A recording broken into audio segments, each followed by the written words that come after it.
bem, você que chegou agora, bem-vindos sejam todos.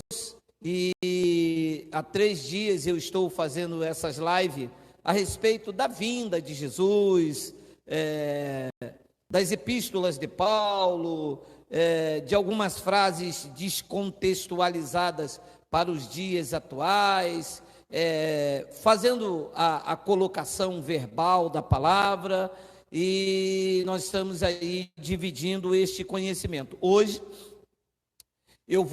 nós vamos falar brevemente sobre este assunto. Por que Jesus não vem?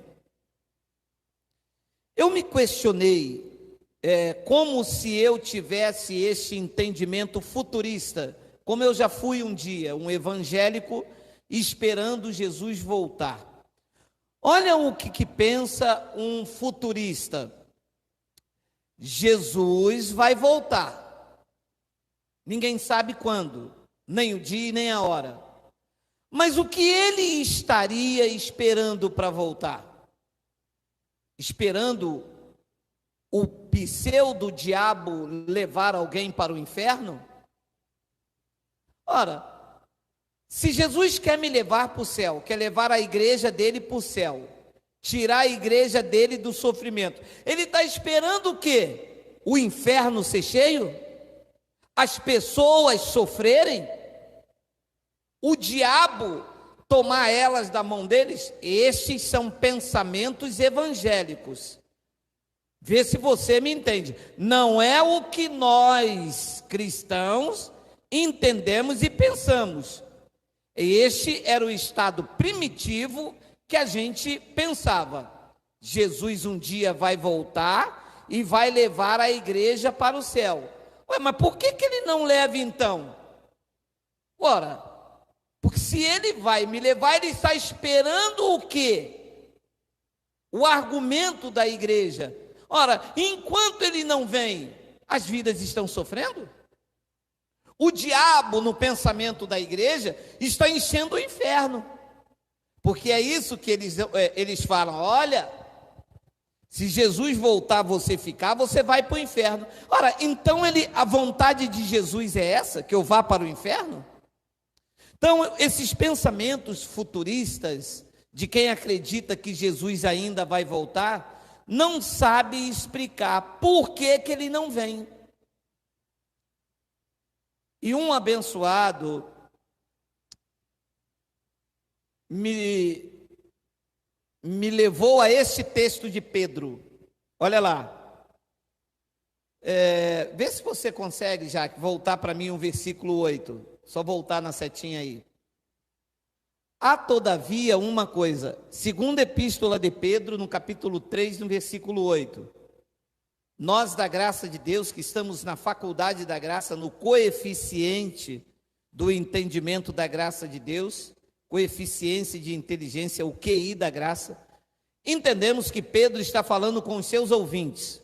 Ele não escreveu esta epístola hoje, tá? Isto não é um vídeo da reunião ministerial lá do Planalto que é inédito, está todo mundo olhando. Não, isto foi escrito há quase 2000 anos atrás. Então disse Pedro aos seus ouvintes: há todavia uma coisa, amados, que não deveis esquecer, que para o Senhor um dia é como 1000 anos e 1000 anos como um dia. Segura aqui para mim. Nós estávamos preparando uma mensagem em janeiro sobre os 1000 anos, e veio então uma chuva torrencial em fevereiro, e logo após veio essa pandemia. Mas nós vamos em breve falar sobre os 1000 anos, para que você já tenha um entendimento. 1000 anos não é apenas uma frase do Apocalipse. 1000 anos era uma expressão verbal dos judeus. João na ilha de Patmos usou, Pedro usou e Davi também usava. Davi dizia: eu prefiro estar um dia nos seus atos do que 1000 anos na tenda do ímpio. E a pergunta é: Davi ficaria 1000 anos? Não.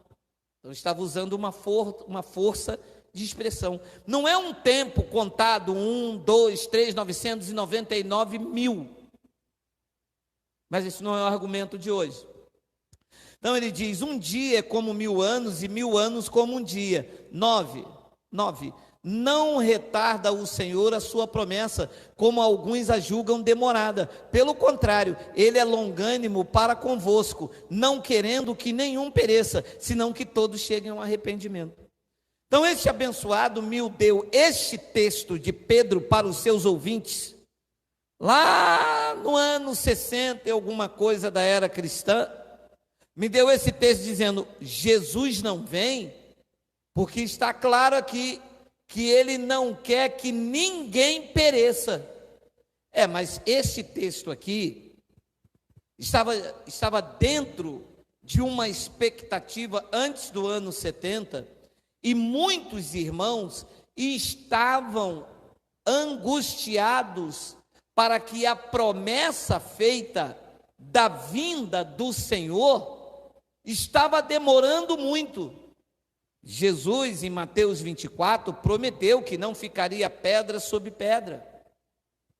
Então, alguns irmãos, dentro daquele contexto ali, nos dias de Pedro, estavam achando esta promessa demorada demais. E Pedro estava consolando, dizendo que ele não vinha, porque ele queria que ninguém se perecesse. Veja, senão que todos cheguem ao arrependimento. Mas vejam, isto era uma expressão dentro de um contexto judaico, porque para os gentios, Paulo trouxe o entendimento que nós já estávamos reconciliados com Cristo. Então, havia uma promessa da vinda do Senhor, e alguns deles lá, olha como ele diz, como alguns julgam demorada. Pedro disse, pelo contrário, ele é longânimo. Ele está esperando que alguns de vocês não pereça. Era a proposta para os judeus. Ele iria julgar a cada um deles segundo as suas obras. Os gentios não. Os gentios não têm obras. Os gentios andavam e andam em obras preparadas de antemão. Então, naqueles dias, antes do ano 70, e todo o período judaico, quando você lê os profetas, maiores, menores, como chama a tradição evangélica, grande parte deles apontavam para o juízo, grande parte deles apontavam para a vinda. O próprio Enoque, olha que interessante, Judas, capítulo que só tem um capítulo, então é o versículo de número 14, coloca para mim aí. Quanto a estes, foi que também profetizou Enoque, o 7º depois de Adão, dizendo, eis que veio o Senhor entre suas santas miríades, 15, para exercer juízo contra todos e para fazer convicto todos os ímpios, acerca de todas as obras ímpias que impiamente praticaram e acerca de todas as palavras insolentes que ímpios pecadores proferiram contra ele. Veja, Enoque, o 7º depois de Adão, diz que ele já profetizava o juízo do Senhor contra aquele povo. Então todos eles viviam esta ardente expectativa, e o juízo contra Israel aconteceu no ano 70. Só que a igreja não entendeu isto ainda. A igreja fica nessa ardente expectativa e diz assim, o Senhor não vem, esperando todos se converterem. Ora, vamos parar e entender. Mas será que todos vão se converter?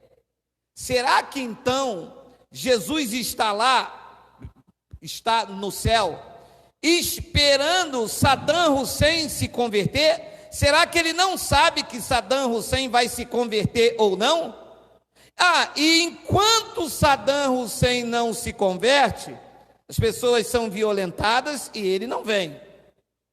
As pessoas são assaltadas e ele não vem. Injustiça social e ele não vem. Por quê? Porque ele espera Saddam Hussein se converter. Saddam Hussein não se converte. Por que ele não vem? Porque ele está esperando Bin Laden se converter. Mas para Bin Laden se converter, alguém tem que pregar o evangelho. Quem é que tem que pregar o evangelho? Você sabe, toda esta manobra, como se Deus não soubesse quem é dele e quem não é.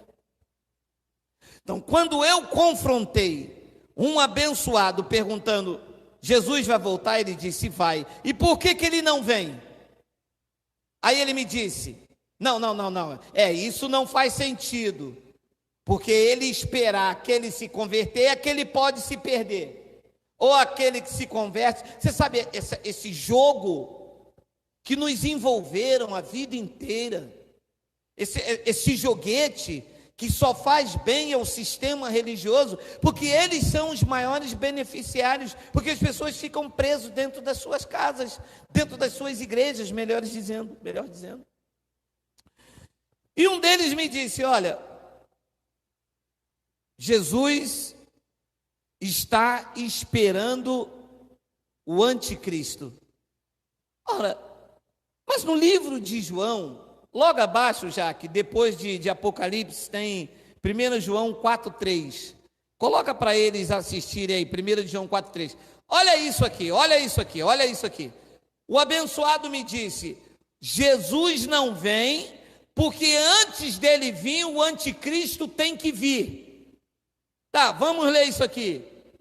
E todo espírito que não confessa Jesus não procede de Deus. Pelo contrário, este é o espírito do anticristo, a respeito do qual tendes ouvido que vem, e presentemente já está no mundo. Nos dias de João, há 1000 e poucos anos atrás, o anticristo já estava no mundo? Sim ou não? Sim. E por que ele não veio? Nós não comemos mais deste reggae. Está claro para vocês? Está claro? Claro. Está tão claro que isto ilumina os nossos olhos. Nos fizeram ficar numa vã esperança. Nos fizeram acreditar que Jesus ia vir num futuro incerto, e as vidas se perdendo. Então, nós estamos aqui acreditando em um Deus déspota, brincando com as minhas emoções, porque segundo o entendimento da religião evangélica, se ele não vir, eu posso me perder a qualquer momento. Ninguém sabe quem é salvo, nem ele, nem eu.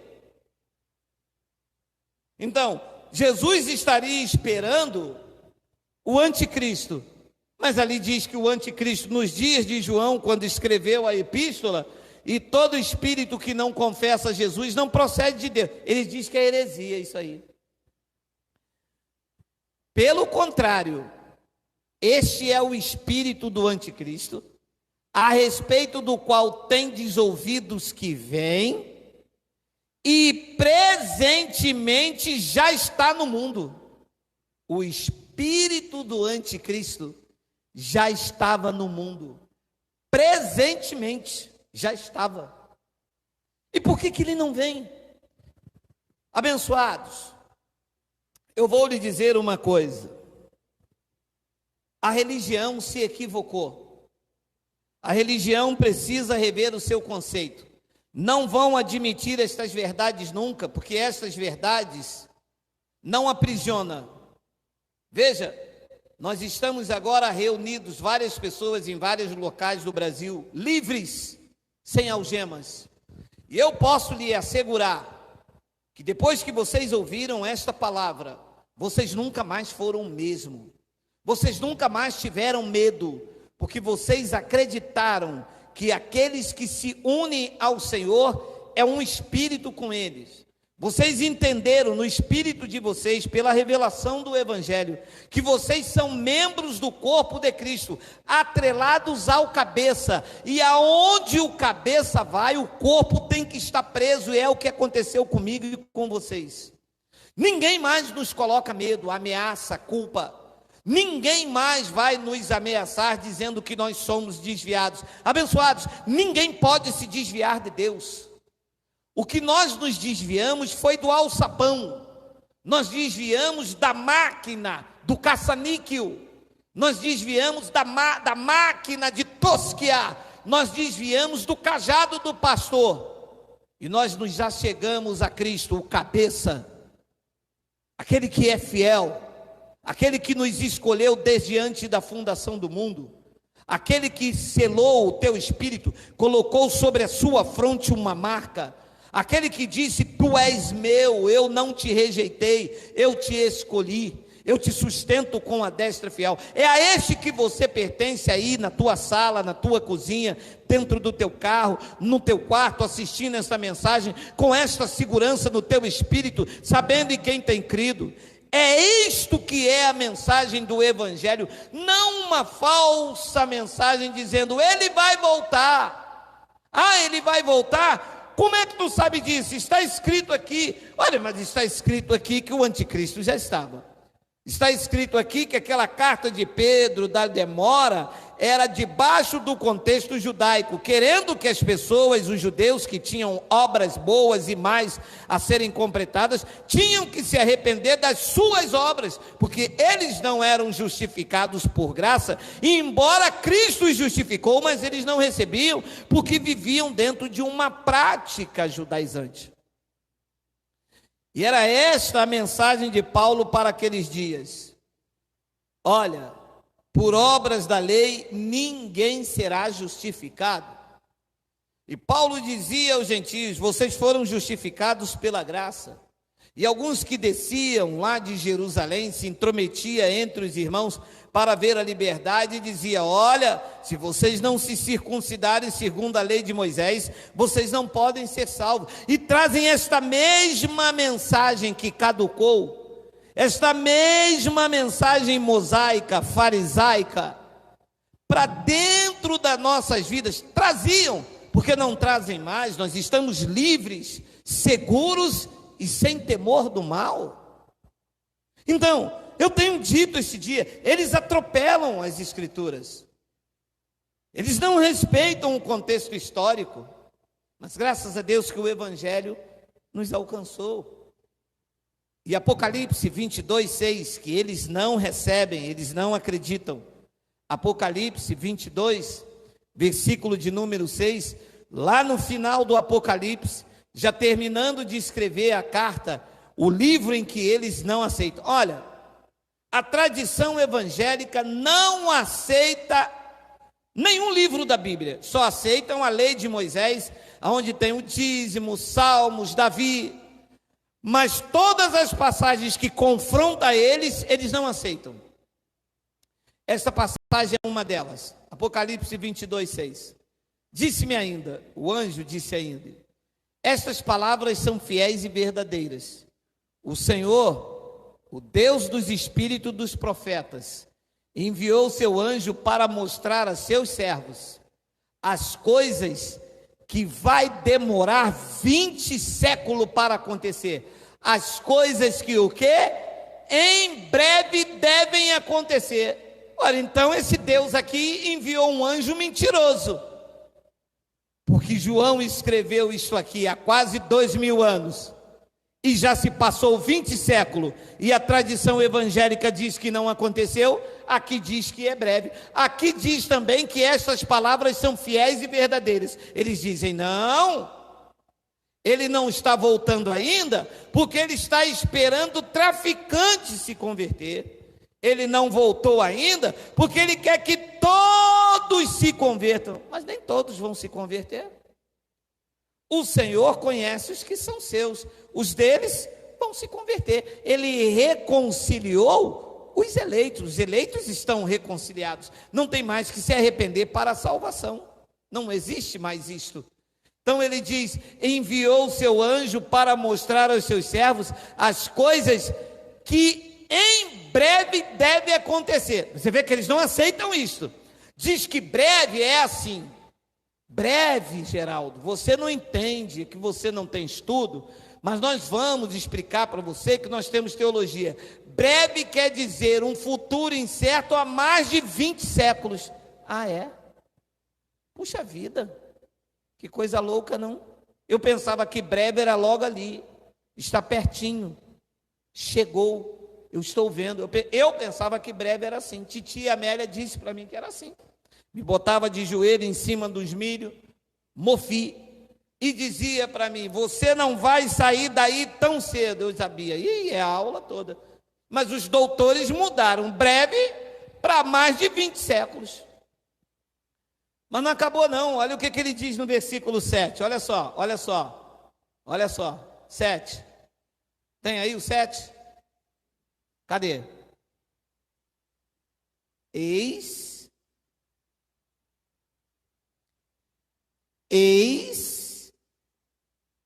que venho com demora. Eis que venho o quê? Ali diz, sem demora. Agora lá, bem-aventurado aquele que guarda as palavras da profecia deste livro. Se ele viria sem demora, as profecias desse livro já não caberia a mim, porque uma vez que ele veio, cerrou-se as profecias. Quem é que guardaria a profecia deste livro antes dele vir sem demora? As 7 igrejas da Ásia.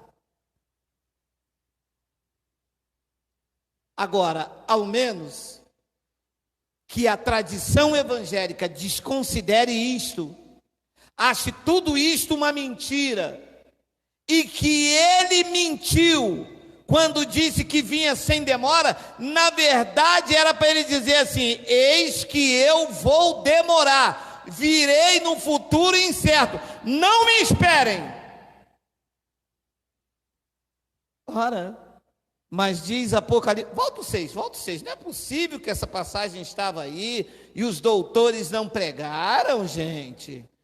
Disse-me aí, volta o 5, deixa eu achar alguma coisa para eles não dizer. Volta o 4.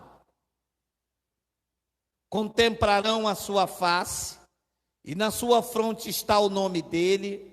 Volta um, deixa eu ler, eu quero ler o contexto para ver, que depois eles vão dizer que é versículo solto. Então me mostrou o rio da água da vida, brilhante como cristal, que sai do trono de Deus e do Cordeiro. 2. No meio da sua praça de uma e outra margem do rio está a árvore da vida, que produz 12 frutos, dando o seu fruto de mês em mês, e as suas folhas são para a cura dos povos. Segura aí. Quer dizer que se aqui, se aqui fosse o fim do mundo, ou todo mundo no céu, todo mundo estaria doente lá, e o ano iria continuar de mês em mês lá no céu, e havia uma árvore para curar as pessoas no céu, todo mundo doente no céu, com uma árvore dando cura. Meu amado, espera aí, mas isso é um assunto para uma outra pérola. Vamos para o versículo de número 3. 3. Nunca mais haverá qualquer maldição. Graças a Deus, fomos livres dela. Nela estará o trono de Deus e do Cordeiro, e os seus servos o servirão. Uma linguagem judaica. Contemplarão a sua face, e na sua fronte está o nome dele. 5. Então já não haverá noite, nem precisam eles de luz de candeia, nem da luz do sol, porque o Senhor Deus brilhará sobre eles, e reinarão pelos séculos dos séculos, reinarão em vida para sempre. 6. Disse-me ainda, estas palavras são fiéis e verdadeiras. O Senhor, o Deus do Espírito dos profetas, enviou o seu anjo para mostrar aos seus servos as coisas que em breve devem acontecer. Toda esta linguagem de figura, toda esta linguagem judaica, tudo isto que João estava falando às 7 igrejas da Ásia, deveriam acontecer quando? Aqui diz que em breve. Depois ele diz no versículo de número 7, vamos lá, 7. Eis que venho sem demora. Bem-aventurado aquele que guarda as palavras da profecia deste livro. Então, meu amado, nos venderam um jornal velho, nos venderam um jornal em que apresentaram-se um Deus déspota, aonde eles chamam as pessoas para a igreja, e as pessoas têm que cumprir rudimentos, dogmas, obrigações, sacrifícios, e por qualquer deslize, Deus as manda para o inferno, e se obedecer às regras, Deus as salva. Só que tudo isto é uma manobra para colocar medo nas pessoas. Mais medo, mais igreja cheia. Igrejas cheias, vidas vazias e cofres cheios. E um abençoado me disse: então, nós já estamos ressuscitados? Então quer dizer que do ano 70 para cá, já ressuscitamos, Geraldo? Espiritualmente, sim. Paulo já dizia isso aos irmãos que viviam lá naquela época. Tem aí Colossenses 3, versículo 1? Tem aí? Espiritualmente, o próprio Paulo, já debaixo daquele contexto, já falava com os irmãos, olha aí: portanto, se fosses ressuscitados juntamente com Cristo, buscai as coisas lá do alto, onde Cristo vive, assentado à direita de Deus. Se fosses ressuscitados, fosses ou não fosses, eles já tinham sido, nós também fomos. Quer dizer que eles que passaram antes da cruz, que estavam mortos em pecados e em delitos, foram ressuscitados. Então, espiritualmente, estamos aperfeiçoados, perfeitos. Então nós não devemos ficar aqui com medo do diabo, do Exu, não devemos ficar aqui com medo do pastor soltar o cajado. Não, nós devemos estar aqui amando e respeitando o nosso próximo, respeitando o limite de ação de cada um, trabalhando com as nossas próprias mãos, sustentando a nossa família, e o nosso espírito está nesta carne, numa experiência humana sobrenatural, aprendendo as experiências humanas. Nessa experiência humana, você vai cumprir todos os teus dias escritos e determinados, aprendendo a amar o teu próximo, aprendendo a amar a tua família, aprendendo a rejeitar os apetites da tua carne, e quanto mais amor você tiver, mais sintonia tu terás com Deus, porque o amor é o vínculo da perfeição. A religião não ama, a religião engana.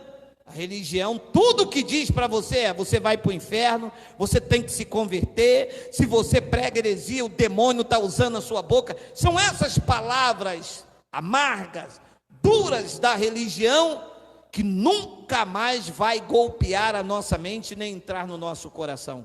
Nós só recebemos evangelho da graça de Deus. Amém? Eu termino com este versículo aí, ó. Portanto, se fostes ressuscitados juntamente com Cristo, espiritualmente, estamos ressuscitados.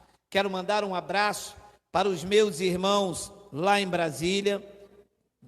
Me dá aqui. A minha esposa anotou aqui alguns irmãos, vamos ver se vocês estão aí ainda. Adriana Zanin, de Lisboa. Sônia Avogado, de Brasília. Paulo Henrique, de João Pessoa. Joselito Zacarias Itaboiania, de Sergipe. Romildo Andrade, de Aracaju. Rony Silva, de Londrina. Ed Sacramento, Salvador, na Bahia. Regina Bessa, São Luís do Maranhão. Itamarques Lopes, Vitória, do Espírito Santo. Família Matos, de Fortaleza. Ana Van Dalen, da Holanda. Thelma Jesus, de Aracaju, Sergipe. José Alves, do Espírito Santo. Sandra Paz Bagé, do Rio Grande do Sul. Denise Chile, de Manaus. Catarina Alves, de Criciúma, Santa Catarina. Ivanildo Luiz, de João Pessoa. Serginho Edilúcio, do Pará. Eligelson Itapipoca, Ceará. Everaldo Barros, de Pernambuco. Meus irmãos de Belo Horizonte, de São Paulo, do Acre. Meus irmãos de Porto Alegre. Alô, Bahia! setembro, dia 12 de setembro, estaremos aí com o nosso irmão Elson de Jesus, nossos irmãos aí do Rio de Janeiro, nossos irmãos de todo o Brasil. Estamos juntos, ligados nesta mesma visão da graça de Deus, nesta mesma sintonia. Nossa irmã Nilza Silva, Nilze, Neto, Netinho, Francicleide, olha, é uma bênção poder estar com vocês. Falamos, olha, a minha esposa está dizendo aqui que os irmãos estão perguntando como faz para dar o like. Tem um assim e um assim. Você vai com a seta do teu computador ou no teu telefone e aperta em cima do joia, dá um like para fortalecer o nosso canal. Jesus já veio, já nos arrebatou espiritualmente. Estamos nesta terra cumprindo um propósito estabelecido por Ele. É um privilégio que os espíritos dos eleitos têm de se revestir de carne. Isto não era para qualquer um. Deus permitiu que você viesse do céu, espírito predestinado, revestido de carne, para cumprir um propósito dele. Está aqui nesta terra como um embaixador de Cristo. Olha, vieste do céu, a tua carne, o teu espírito se revestiu de carne, está aqui cumprindo um propósito.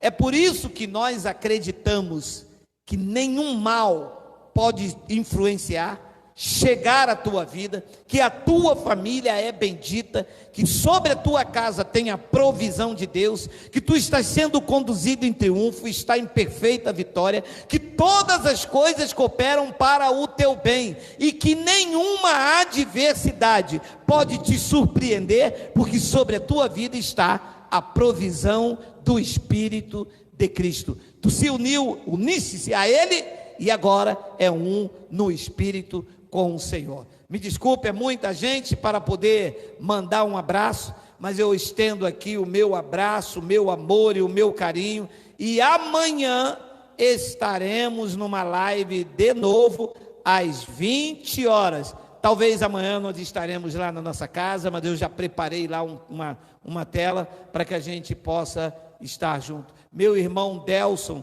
lá de Alagoas, na Paraíba também, tem outro irmão Delson, minhas irmãs Balbina, Maria Simão de Portugal, meu irmão Vilemar de Fortaleza, Edielso Amorim e todos os... Sim, a Igreja de Cristo saúdam vocês por meio deste canal. Assim é, melhor noite, graça e paz.